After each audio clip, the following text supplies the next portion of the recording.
2 days ago, I was having my facial routine and decided to record it. And those are the products I go in for: my aloe black facial wash, carrot face cream, and then my vitamin C serum.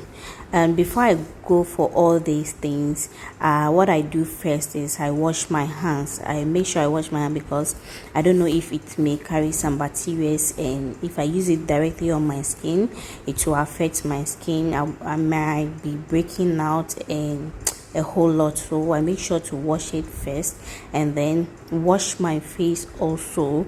And after, I go in for the aloe black facial wash.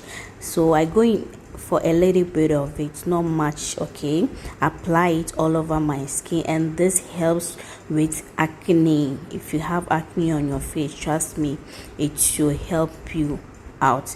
Ever since I started using this soap, I have not experienced acne any longer. Yeah, so after 5 seconds, I wash it off. I use my facial towel to wipe the excess water, and then go in for the vitamin C serum. This also helps with wrinkles and makes the skin look very youthful and very smooth. After, I wait for some minutes for it to sit and work on the skin, and then go in for my carrot face cream. I only go in for a little bit of it. I don't use much cream on my skin, just a little bit of it, okay, just to moisturize the skin and also makes the skin glow and look very beautiful. Okay, so that is it. Thank you for watching. Catch you in my next one. Bye.